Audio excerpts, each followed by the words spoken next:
আসসালামু আলাইকুম। হ্যালো বন্ধুরা, আশা করি সবাই ভালো আছেন। আমার নতুন একটি ভিডিওতে সবাইকে স্বাগতম। আজকের আবহাওয়া খুবই খারাপ, কারণ সারাদিন বৃষ্টি পড়েছে আর রাত্রেও বৃষ্টি পড়েছিল, আর এখনো বৃষ্টি পড়ছে। একটু আগে আমি কোয়েল পাখি, কবুতর আর মুরগির ময়লা এগুলা টেরে পরিষ্কার করে দিয়েছি এবং পানির পাত্র সবগুলো পরিবর্তন করে দিয়েছি। তো মুরগি, কবুতর এরা কি করছে এখন আপনাদেরকে দেখাবো। কবুতরের পানি পরিষ্কার করে দেওয়ার পর এরা সবগুলো দেখি পানির মধ্যে গোসল করেছে এই ঠান্ডা বৃষ্টির মধ্যেও। মানে আবহাওয়া তো ঠান্ডা, তারপর এরা গোসল করেছে। তারপর গোসল করার পর দেখুন এরা কিভাবে বসে আছে, মানে শীত শীত লাগছে। তার জন্য আমি কবুতরের এই লাইট জ্বালিয়ে দিয়েছি, যাতে এরা একটু রোদ পায়, আলো পায়, যাতে এদের শরীরটা একটু গরম হয়। তার জন্য আমি দুটো লাইট ধরিয়ে দিয়েছি। এগুলো শীতের সময় সেটিং করেছিলাম।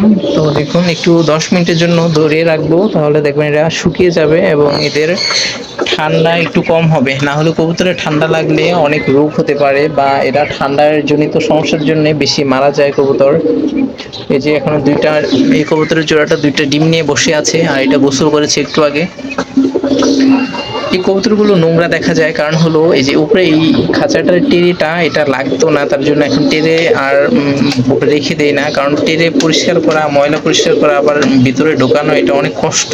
কারণ খাঁচাটা এটা ডেবে গেছে, তার জন্য ওই টেরেটা আমি দিই না, টেরেটা রেখে দিয়েছি। আর সেগুলো থেকেই কবুতর মল ত্যাগ করলে এই কবুতরগুলোর পাখার মধ্যে মাঝে মধ্যে পড়ে, তার জন্য এই কবুতরগুলোর পাখাগুলোতে অনেকটা ময়লা দেখা যাচ্ছে। তো এরা ডিম নিয়ে বসে আছে, আমি পরিষ্কার করব।